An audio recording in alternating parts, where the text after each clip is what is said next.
আসসালামু আলাইকুম বন্ধুরা, আশা করি সবাই ভালো আছেন। তো বন্ধুরা, অনেকেই মেসেজ করেন, ভাই আপনি তো বাইরে থাকেন, আসলে বিমানে অনেকেই কিন্তু চড়ার খুব ইচ্ছা থাকলেও অনেকেই আসলে চড়তে পারে না, অনেকেই পারে। তো বন্ধুরা, আমরা এখন বিমানে উঠে বসে আছি। আমাদের বিমানটা কিছুক্ষণের মধ্যে ছেড়ে দেবে। ছাড়তে ছাড়তে আমি আপনাদের যতটুকু পারি কথা বলবো আপনাদের সাথে। তো বিমানটা এখনও ল্যান্ডিং অবস্থায় আছে। ওদের ভাষায় ওরা বলে যে এখনও ল্যান্ডিং অবস্থায় আছে।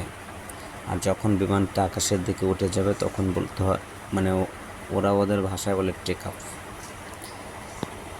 টেক মানে লোয়া, আর আপ মানে উপরে, মানে আমরা আমাদের মতো বলি, কিন্তু আমাদের বিমানটা কিন্তু এখন ছেড়ে দিচ্ছে।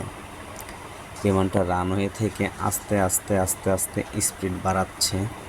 তো বন্ধুরা, দেখতে থাকুন। এখনও বিমানটি ল্যান্ডিং মানে রানওয়েতে আছে, এখনও টেক আপ করেনি, এখনও ল্যান্ডিং মানে চলমান অবস্থায় আছে। এর থেকে আরও অনেক স্পিড, যখন আরও প্রচুর স্পিড হবে তখন হচ্ছে বন্ধুরা বিমানটি আকাশের দিকে উঠে যাবে। তো আমি অবশ্যই আপনাদের চেষ্টা করব বলার বিমানটি কখন উঠে যাবে। আপনারা পুরো ভিডিওটি দেখুন। এইভাবে কম্পন সৃষ্টি হয়, প্রচুর ঝাঁকি, ভিতরে প্রচুর ঝাঁকির সৃষ্টি হয়। কিছুক্ষণের মধ্যে বিমানটি বন্ধুরা আস্তে আস্তে উপরের দিকে উঠে যাচ্ছে, আপনারা দেখতে পাচ্ছেন।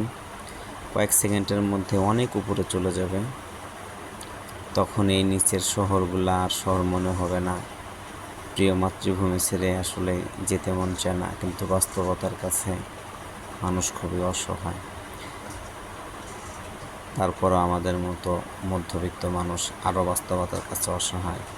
তো বন্ধুরা, যে যেখান থেকে আমার এই ভিডিওটি দেখছেন, সবাইকে ধন্যবাদ।